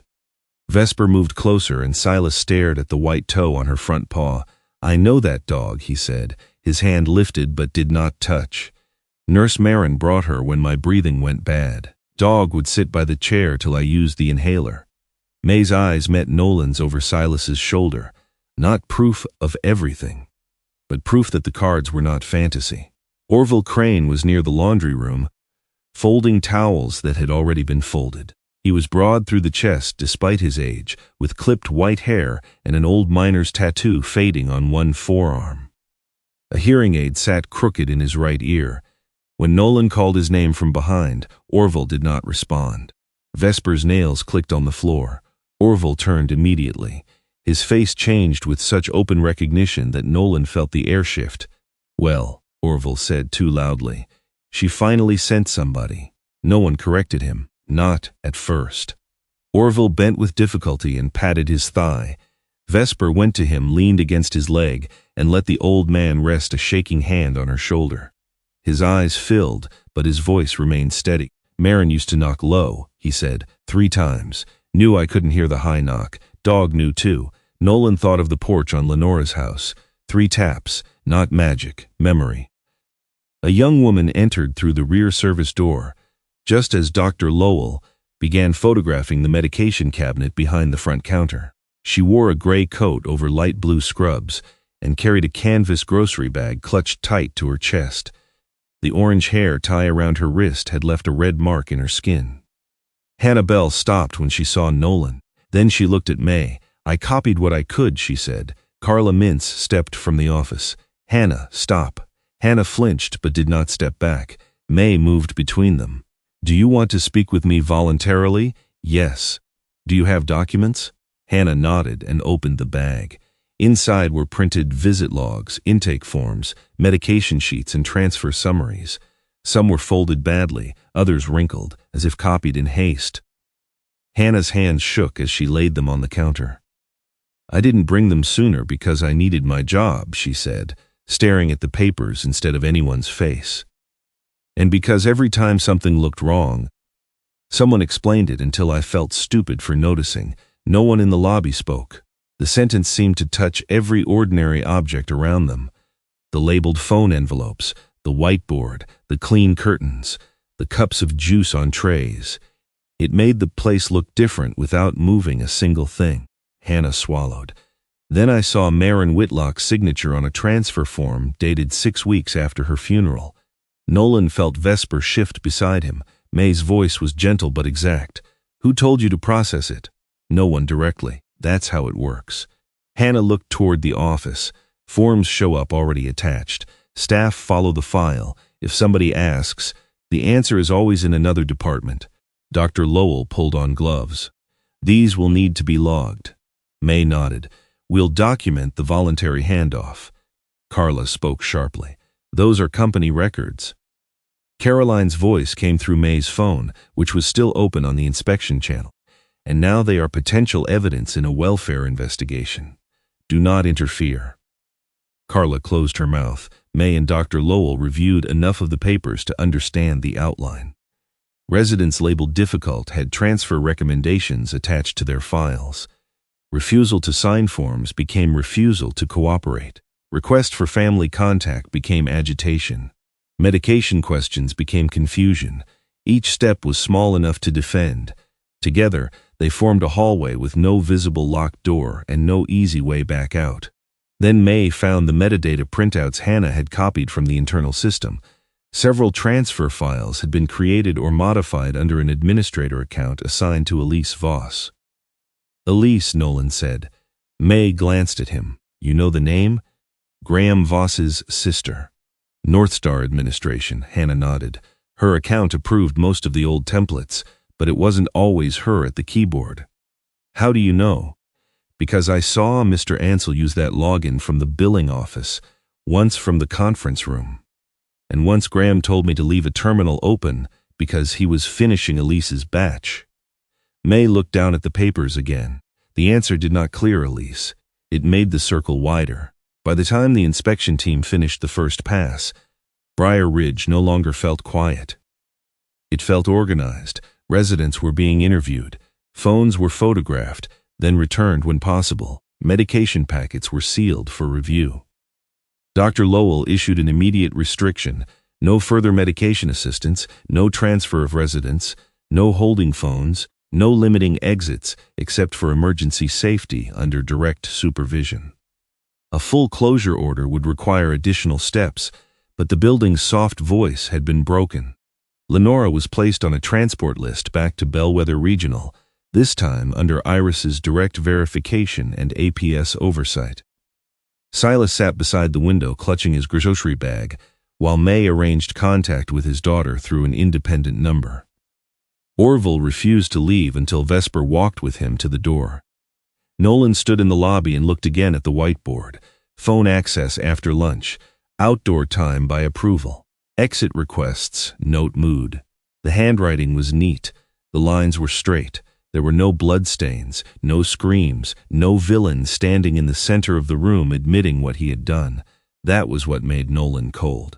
He had spent years preparing for danger that kicked doors, raised fists, flashed weapons, sped through intersections. He knew how to meet that kind of danger. This was different. This place had made captivity out of reasonable phrases. It had dressed fear in soft lighting and called obedience safety. Vesper pressed her shoulder against his leg. Nolan looked down. The shepherd was watching the front door, but not because she needed to run. For the first time since he had met her, she seemed to be waiting for the people inside to be allowed to leave. The envelope had been left on Nolan's side porch before dawn. He found it after returning from Briar Ridge, when the house was still dark except for the blue light above the stove. Vesper reached the porch door first and stood there without growling. That was what made Nolan check the camera. The footage showed a woman in a pale coat climbing the back steps at 5:13 a.m. She moved quickly, but her left leg dragged just enough to make each step uneven. Her face stayed hidden beneath the hood. She placed the envelope beneath the brass mailbox, looked once toward the kitchen window, and left. Inside the envelope was a photograph. Ruth Hayes sat at her old kitchen table, thinner than Nolan remembered but upright, one hand wrapped around a mug. Vesper lay beside her chair, younger than, her black saddle glossy under the kitchen light. On the counter behind them sat a blue recipe tin Nolan had not touched since the funeral. On the back, in Marin Whitlock's small handwriting, were 5 words. He still doesn't know. Nolan read them until the sentence stopped being language and became pressure behind his ribs. May Driscoll did not let him go to Elise Voss alone. By late morning, Nolan stood outside a narrow house above the old rail yard, with May on one side and Caroline Madsen on the other. Freight cars sat rusting beyond a chain-link fence, their sides softened by snow. The house was plain and too neat. Every shrub along the walk had been trimmed to the same height. Every dead stem in the garden had been cut down instead of left to winter. The order of it felt less like pride than containment. Vesper waited beside Nolan, harness clipped, ears forward. Caroline adjusted her gloves. She is not under arrest. We are asking for voluntary cooperation unless she gives us probable cause or consents to hand over evidence. I know, Nolan said. May glanced at him. Knowing is not the same as remembering when your mother's picture is in your pocket. He did not answer. Before May could knock, the door opened. Elise Voss stood inside wearing a pale gray coat despite the warmth of the house behind her. She was 51, thin in a way that made her cheekbones look sharp rather than elegant. Her ash-blonde hair was tied loosely at the back of her neck. Her eyes, a faded blue-gray, seemed to recognize every consequence before anyone named it. When she stepped back, her left foot turned outward and dragged half an inch across the floor. Nolan recognized the walk from the camera. Elise's gaze moved past him. Vesper stood at the bottom of the porch steps. For one brief second, Elise's composure failed. Her hand rose to her mouth, then stopped before touching it. She still has the white toe, Elise said. May's voice remained formal. Ms. Voss, I'm May Driscoll with Adult Protective Services. This is Sergeant Hayes and County Prosecutor Caroline Madsen. We'd like to speak with you about North Star Home Care, Briar Ridge Recovery Lodge, and Marin Whitlock. Elise looked at Nolan. You found the tin? No. The answer seemed to wound her more than anger would have. I left the photograph so you would, she said. Caroline watched her carefully. Are you willing to speak with us? Elise stepped aside. Yes. The living room was almost colorless. Gray sofa, white curtains, beige rug. Accounting boxes lined one wall, each labeled by year in precise black marker. On the coffee table sat a copper paper clip, bent open and straightened again until the metal had begun to weaken. Elise sat on the edge of an armchair and picked it up. Caroline placed her recorder on the table. You understand you can stop this conversation at any time. You are not under arrest. Anything you provide may be shared with law enforcement or state investigators. I understand. May opened a folder. Your administrator account appears on multiple Briar Ridge transfer documents. My account was used. By you, sometimes. By whom otherwise? Elise bent the paperclip slowly. Graham, Trevor Ansell. Billing, when Graham wanted a batch processed quickly. My password was not a secret by the end. Caroline's expression did not change. That is not a defense to your own use. I know. Nolan pulled the photograph from his coat pocket and placed it on the table. Why leave this at my house? Elise looked at Ruth's face. Marin told me your mother kept a recorder in that recipe tin. She said Ruth had left messages for you and that she had written you a letter after Ruth died. Marin mailed it. You never answered. Nolan kept very still. Elise's voice went quieter. I thought if you opened what you had refused to open, you would understand why Vesper kept going back to those doors. Do not make my mother your conscience, Nolan said. The sentence came out colder than he intended. Elise accepted it. No, I suppose I used her for that too. For a moment, the room held only the faint hum of the heater. Then May asked, were you in Marin Whitlock's vehicle the night of the crash? Yes. That single word changed the temperature of the room, not because it was new to the old accident report. Nolan had reviewed the file that morning. Elise Voss had been listed as a passenger, treated for a fractured ankle and a head laceration. She had told officers that Marin lost control on black ice after a long shift. The toxicology report showed medication in Marin's system at a therapeutic level. There had been no witness to contradict her. But hearing her say yes while Vesper stood beyond the glass of the front door made the old report feel suddenly unfinished. Marin was driving to meet a state health investigator, Elise said. She had a flash drive, printed billing records, transfer forms, recordings. She said Graham had turned care into a net. Why were you in the car? Caroline asked. To stop her. Elise's fingers bent the paperclip until it snapped. She stared at the broken copper halves in her palm.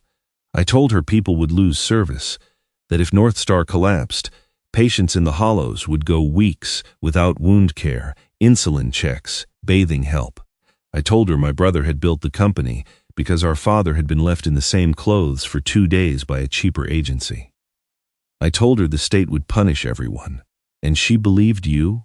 May asked. No. Elise's mouth tightened. That was why I got scared. The snow outside brightened the windows, making the room feel overlit and airless. She had a folder on her lap, Elise continued. I reached for it. She told me to stop. I grabbed the edge. She tried to keep one hand on the wheel. There was a truck coming around the curve. She jerked away from it. The tires lost hold. Nolan saw Route 14 in his mind, the shaded curves, the blue ice under soft snow. We went through the barrier, Elise said. Down the slope, everything became white and glass. No one spoke. She was alive after, Elise said. For a little while, I was pinned by my leg. She kept trying to breathe. She told me the flash drive was in her coat pocket. She said, take it to Lowell. I think she meant Dr. Renata Lowell. May looked up sharply. Elise's eyes filled, but tears did not fall. I took it and delivered it? Caroline asked. No, the word was almost soundless. Elise lowered her head. I took her phone too, and some loose pages. When the deputy asked what happened, I said she was tired. I said the road was bad. I said she had been distracted. Why? Nolan asked, though he already knew the shape of the answer.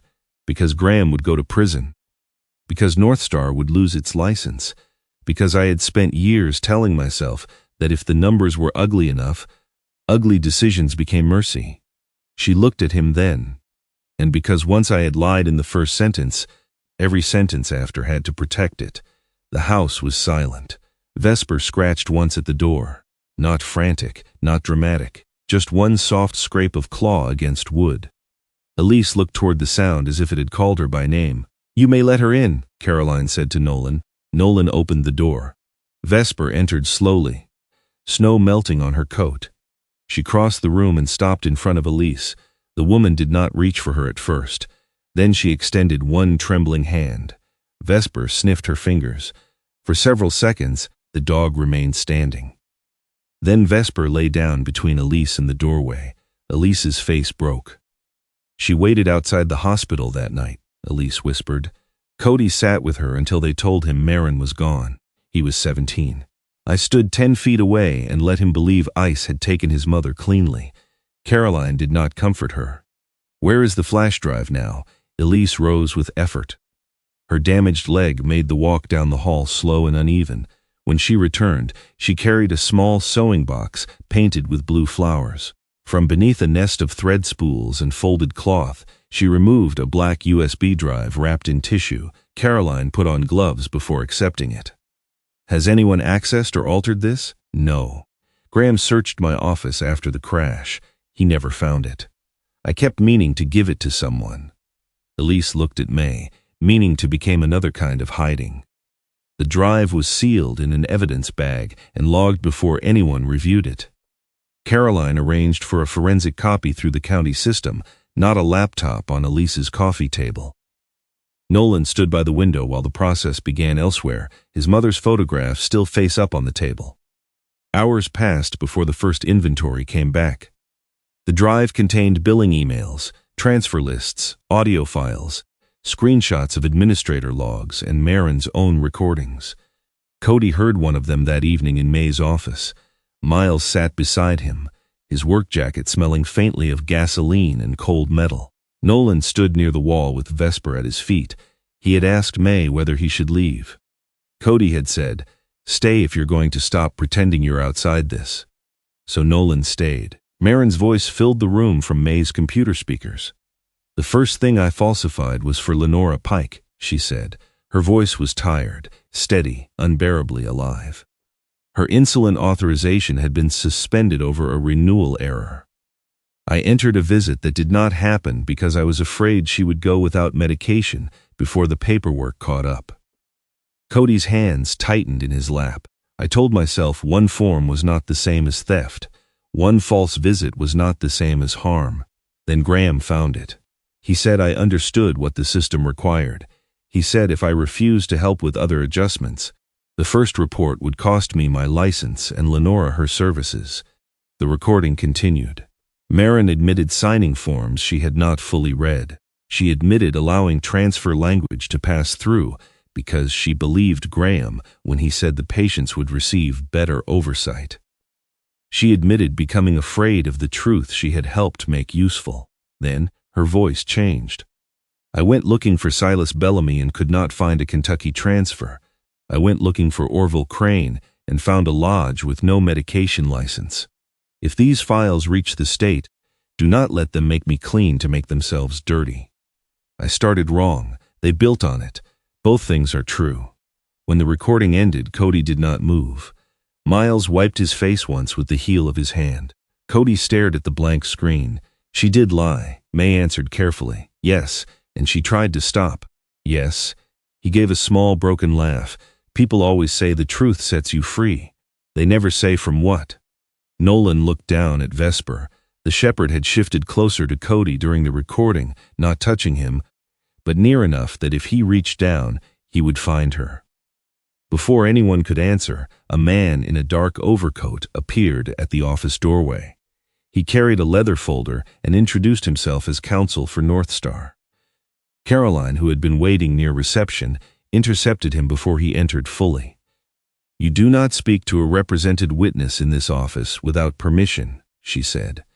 "He is not represented," the attorney replied. "He is 18, grieving, and sitting in a county welfare office after hearing evidence concerning his dead mother. Choose your next sentence with care." The attorney placed an envelope on the front desk instead. The offer was written in polished language. Northstar would remove all internal misconduct references from Maren Whitlock's employment file. The company would establish a vocational education fund for Cody. It would waive any civil claims against Maren's estate. In exchange, Cody would decline to speak at the licensing hearing, refrain from releasing private employment records, and agree not to join any civil action related to Northstar operations. The agreement could not stop the state investigation, but it could shape memory. Cody read the first page twice. They'll say she didn't steal. Miles leaned forward. That matters. They'll pay for school. Miles did not answer. Cody looked at Nolan. Why shouldn't I sign? Nolan heard the trap in the question. Not a legal trap, a human one. He could have told Cody to ask a lawyer. He should have.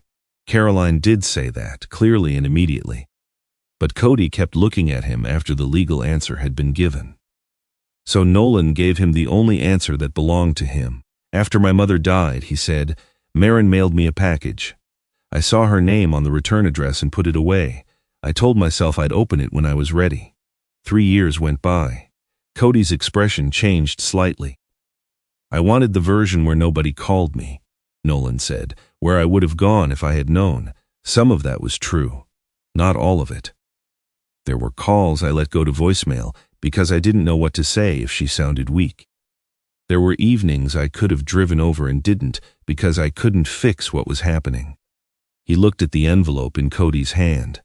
A half-truth can help you survive for a while. But if you keep it too long, it turns the person you lost into someone easier to carry and harder to know. Cody looked back at the agreement. No one told him what to do. At last, he placed it on May's desk, unsigned. Tomorrow, he said, his voice rough but clear, I'll decide whether my mother gets remembered as a beautiful lie or a real person. The county administrative building looked too ordinary for what it was being asked to hold. It had beige walls, salt-stained mats by the entrance, fluorescent lights that hummed softly above rows of plastic chairs, and a vending machine that took dollar bills only when it felt generous. Outside the tall windows, snow fell in bright, weightless flakes over the parking lot. Inside, people carried folders, coffee cups, and expressions they had not slept enough to hide. This was not a criminal trial.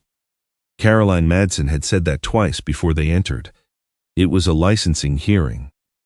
A review of whether Northstar Home Care could continue operating under Graham Voss while state and county investigations moved forward, and what would happen to the patients who still depended on the company for wound checks, medication reminders, bathing help, transport, and the small forms of care that rarely sounded dramatic until they vanished.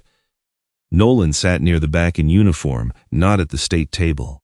Vesper lay beside his chair with Brooke Mallory near her, the temporary animal control papers folded in Brooke's coat pocket. Dogs were not normally allowed in the hearing room, but Lenora Pike had written a request in her own hand. The hearing officer had allowed Vesper to remain as long as she was quiet. Vesper had not made a sound.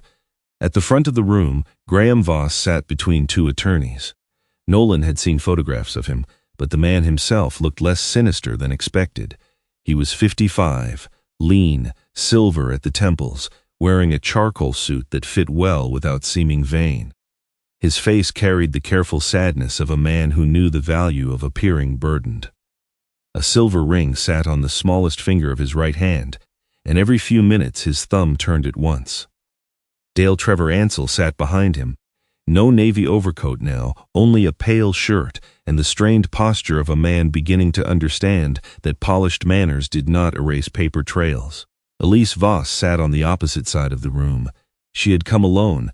Her pale gray coat remained buttoned, and one hand rested on her damaged left knee. She did not look toward her brother. Cody Whitlock's chair was empty. Miles sat beside it, hands folded between his knees, his work jacket clean for once, but still carrying the faint smell of gasoline. He checked the back door every time it opened. The hearing officer, Miriam Laird, was a narrow-faced woman with reading glasses on a chain and a voice that made interruption feel childish. She explained the limits of the proceeding. No one in the room would be convicted of a crime today. No one would be declared innocent either. The panel would decide emergency licensing actions, patient protections, and referrals for further investigation. Graham's attorney spoke first. He acknowledged documentation failures, oversight gaps, and inadequate separation of administrative functions. The words landed cleanly, like snow covering broken ground. He rejected the idea that Northstar had been built to exploit anyone. Then Graham stood. His voice was calm, not slick, calm. My father spent the last 6 years of his life waiting for people who were underpaid, overbooked, and sent across mountain roads with schedules written by insurance codes, he said. He was not neglected by monsters. He was neglected by math. A few people in the room shifted. Graham continued, Northstar serves patients no one else wants to drive to in February. If we are shut down without transition, more than 300 elderly and disabled residents in 3 counties may lose essential support before the weekend. That was the cruelest part. Some of it was true. Nolan looked toward Lenora, seated in the front row with her brick-red cardigan restored and her timer strapped around her wrist. She did not look frightened by Graham's argument. She looked tired of how often fear was invited to wear the face of responsibility. May Driscoll stood next. She did not call Graham evil. She did not make Marin a saint. May simply laid time on the table. March 14th. A Northstar visit logged by Marin Whitlock for Lenora Pike, despite vehicle records showing Marin had not made the trip. The visit had supported an insulin authorization during an insurance interruption. Later forms, expanded care notes using the same language patterns. After Marin's death, her stored signature inserted into transfer documents through administrator-level access. Briar Ridge, residents moved under consent forms that could not be verified. Phones held for safekeeping, requests to leave documented as agitation, medication questions reframed as confusion. May's voice remained steady through all of it. That steadiness made the evidence harder to escape. She was not asking the room to feel. She was asking it to count. Iris Caldwell testified after her. She wore a navy blazer instead of the plum one Nolan remembered from the hospital, and her dark curls were pinned back with the small metal leaf clip. Her hands shook only once when she unfolded Lenora's transfer packet. I verified the transport vendor, Iris said. I did not independently verify the receiving facility beyond the contact information supplied in the packet. I did not verify the medical representative through an outside registry before the transfer occurred. Graham's attorney asked, was the paperwork professionally prepared? Yes. Would an ordinary discharge coordinator, under ordinary hospital pressure, have recognized it as fraudulent? Iris lifted her eyes. Not without checking beyond the fields we were trained to check. The attorney seemed satisfied. Iris was not finished. That procedure has been changed, she said, because ordinary pressure is exactly where forged care hides. The room went still. Hannah Bell came next. She looked smaller at the witness table than she had at Briar Ridge, a cardigan pale blue over a simple blouse, the orange hair tie still looped around her wrist. She described labels placed over old labels, transfer forms appearing already attached, staff told to follow what the file said, residents losing phone access after asking to leave. Graham's attorney stood. Did Mr. Voss personally order you to falsify a medical record? No. Did he personally tell you to take a resident's phone? No. Did he ever threaten your employment if you refused to commit an illegal act? Hannah looked down at the orange band and twisted it once around her finger. No. The attorney nodded as if the truth had helped him. Then Hannah looked at the panel. No one needed to yell, she said. Not after everyone had been taught that doubting ourselves was how we kept our jobs. No one wrote for several seconds. Even Miriam Laird's pen paused. Elise testified without asking for sympathy. She admitted concealing the flash drive. She admitted giving a false account of the argument in Marin's car. She admitted her administrator account had remained open to others, and that she had allowed it because it made the work easier and the questions quieter. Her testimony was not enough to close a criminal case. It was enough to show that North Star could not be trusted to police itself. By the lunch recess, Cody still had not arrived. Miles stood near the hallway vending machine, holding 2 coffees, one untouched. Nolan joined him without speaking. "You think he signed?" Miles asked. "I don't know. He didn't come back to the apartment last night. Texted me at 2 in the morning. Said he was thinking." Nolan watched Vesper lying by Lenora's feet through the open hearing room door. Lenora's hand rested lightly between the dog's ears. Miles looked at the coffee cup he had bought for Cody. "I keep thinking I should done something different after Marin died. Kept the dog. Fought the landlord. Let Cody hate me less." "You kept him housed," Nolan said. "He remembers me driving Vesper away. Both things happened." Miles gave a tired nod. "That's becoming the theme, isn't it?" The hearing resumed. Graham chose to speak again. He described rural care deserts, Medicaid reimbursements, ice-covered routes, patients abandoned by families, employees burning out. He did not raise his voice. He did not deny every error. He shaped each wrong act as a desperate adaptation to a broken system. Then Lenora lifted one hand. Miriam Laird allowed her to speak from her seat. "I do not want 300 people abandoned," Lenora said. "I do not want anyone in the hollows left waiting for a bath, a bandage change, or a ride to the pharmacy." Graham looked at her then, as if hoping she had stepped into the mercy he was offering. Lenora continued, "But care that survives only by making a person's no disappear is not care." The back door opened. Cody walked in with the unsigned agreement folded in one hand. Miles stood halfway, then stopped himself. Cody did not sit beside him. He walked to the witness table in his black denim jacket, hair still uneven, face pale from a night spent deciding what kind of son he wanted to be. Graham's attorney rose. "My understanding is that Mr. Whitlock has been offered a private resolution." "I didn't accept it," Cody said. He placed the agreement on the table. Miriam Laird reminded him that he was not required to speak. Cody nodded. "I know."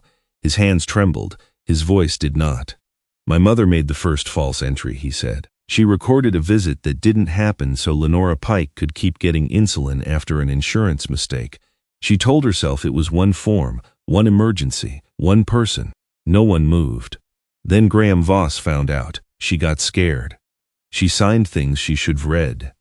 She stayed after she knew something was wrong. She did not stop soon enough." Miles lowered his head. Cody looked toward Graham. "But she also went looking for Silas Bellamy. She went looking for Orville Crane. She copied emails. She recorded herself admitting what she did. She was driving evidence to the state when she died." The attorney asked, "Are you claiming your mother had no responsibility?" "No." Cody turned toward him. "That's what your agreement wanted me not to say." The attorney sat down. Cody faced the panel again. "I don't want her name cleaned. I want it told correctly. Don't use what she did wrong to hide what living people kept doing after she was dead." There was no applause. The room did not need it. By late afternoon, the panel issued its emergency decision. Graham Voss was removed from operational control of North Star, pending the outcome of state and criminal investigations. An independent administrator would assume temporary authority so essential care visits could continue under supervision. Staff not implicated in falsification could remain during the transition. Briar Ridge Recovery Lodge was ordered closed for operating beyond its license. Every transfer connected to the facility would be reviewed for consent, medication authority, and family notification. The matter was referred to prosecutors for possible fraud, forgery-related offenses, elder endangerment, unauthorized medical practice, and concealment of evidence. No one was taken out in handcuffs. Consequences, Nolan thought, were not always sirens. Sometimes they were signatures placed under the right findings, and doors that would no longer open for the wrong people. Weeks passed. Lenora returned home with a new care provider she chose herself. She kept the key to her medication cabinet on the same strap as her timer. Silas Bellamy's daughter drove in from Kentucky after learning the letters had never come from her father. Their reunion was awkward and tearful, full of hurt too old to fix in one day. They left the hospital holding the same grocery bag between them. Orville Crane moved near his younger brother and asked the intake nurse one question before any other. "Do I keep my own phone?" Hannah stayed under the independent administrator and helped identify other questionable transfers. Iris joined the hospital committee rewriting discharge verification procedures. Elise remained under investigation. Graham's attorneys continued to speak in careful sentences.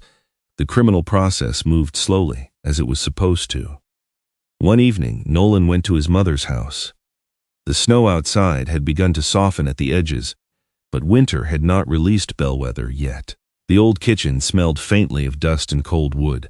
The blue recipe tin sat where he had left it years ago, high on the shelf behind a chipped bowl. This time, he took it down.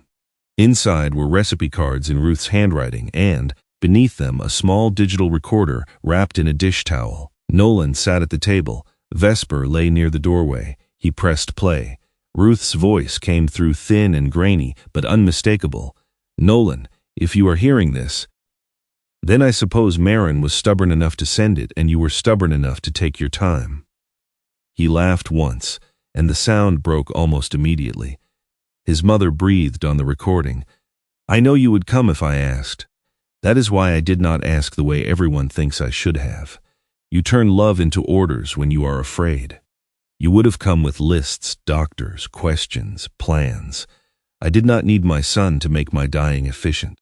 Nolan closed his eyes. "I needed you to sit down," Ruth said. "That was all. And I forgive you for not knowing that. I hope one day you forgive me for not knowing how to ask." Nolan cried quietly, with one hand over his eyes like a man still trying to give grief privacy. Vesper did not rise. She did not pull him toward another door. She did not ask him to move. She stayed. After the investigation stabilized, Brooke completed the final adoption papers. Nolan signed them at the shelter counter where he had once signed the temporary transfer. Vesper watched the door, but not with the same urgency. When the freight horn sounded that evening across the valley, she lifted her head, listened, and lay back down. Nolan still took her on the old route once a week, not because she ran, because some doors deserved to be visited after they were no longer emergencies. On a late afternoon with light snow falling, Nolan stood on Lenora Pike's porch without his official coat buttoned tight to his throat. Inside, Lenora, Silas, Orville, Cody, Miles, Hannah, and Iris had crowded around a kitchen table too small for the number of people it now held. Someone had burned the biscuits. Someone else was arguing about whether coffee after 5 counted as reckless living. Cody sat near the lamp, repairing a loose wire under Miles's supervision. He did not look healed. He looked present. Vesper lay beneath the table among old shoes, work boots, and Lenora's slippers, her head resting against Nolan's black boot. The door remained partly open. Nolan looked at it for a long moment. All his life, he had believed the right door was the one a good officer reached before it was too late, the one he could break if he had cause, the one he could force if someone inside needed saving. Vesper had taught him another kind. Some doors did not need to be broken. Some people did not need to be dragged into the light. Some truths opened only when someone stood still long enough to be trusted. Nolan stepped inside and closed the door softly behind him, not to control what happened there, only to listen. Sometimes the doors that matter most are not opened by force, but by patience, truth, and a heart willing to listen. Nolan thought saving people meant arriving fast enough to take control. But Vesper taught him something quieter. Love does not always pull, command, or fix. Sometimes love simply stays beside the broken place until the truth is ready to come out. If this story reminded you of someone you miss, someone you wish you had listened to, or a door you still hope will open, share your thoughts in the comments. And if stories like this bring you hope, please like, share, and subscribe. May God give you peace for the truths you still carry, grace for what you could not change, and courage to listen when love comes knocking.